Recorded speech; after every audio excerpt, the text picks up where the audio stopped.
ఆనాడు బంధువులు ఇంటికొస్తే చాలు ఉన్నన్ని రోజులు పండుగే, గుండె నిండుగా సంబురమే. ఆరు బయట నులక మంచంపై పడుకొని కబురులెన్నో చెప్పుకుంటుంటే మనసు నిండుగా సంతోషమే.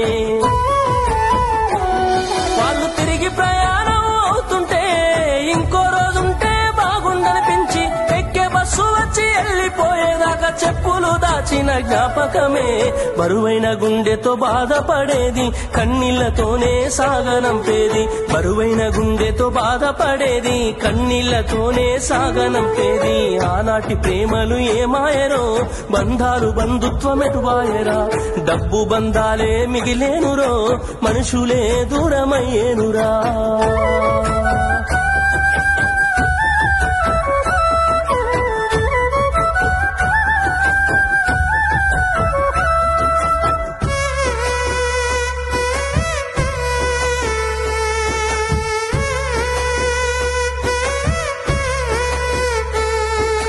రాను రాను మనిషి కొత్తదనము కోరి స్వార్థముతోనే బతుకుతుండే, విలువలన్నీ నేడు మరిచిపోయే.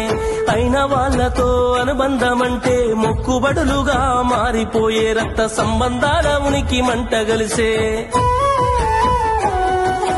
ఒకటే ఊరిలో ఉంటున్నా ఏడాదికోసారి కలుసుడాయే, ధనవంతులుగా కొంత మారిపోతే నిరుపేద బంధువుల మరిసిపోయే.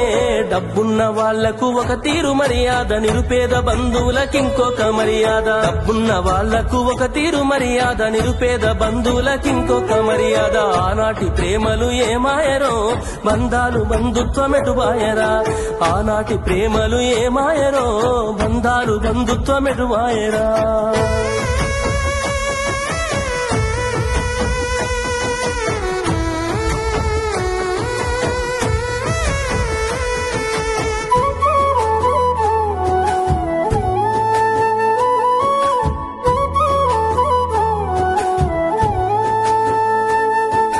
రక్తం పంచుకొని ఒకటే ఇంటిలో జన్మను ఎత్తి కూడా పెరిగిన అన్నదమ్ములైన అక్క చెల్లెళ్ళైన వేడుక ఏదైనా జరిగితే తప్ప కలుసుకోవడం జరగదాయే.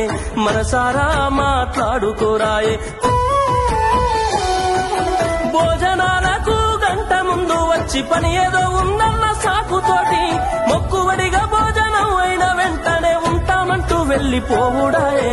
కనతల్లిదండ్రులను పలకరించే తీరిక లేని సంపాదనాయే, కనతల్లిదండ్రులను పలకరించే తీరిక లేని సంపాదనాయే. ఆనాటి ప్రేమలు ఏమాయరో, బంధాలు బంధుత్వమెటువాయరా.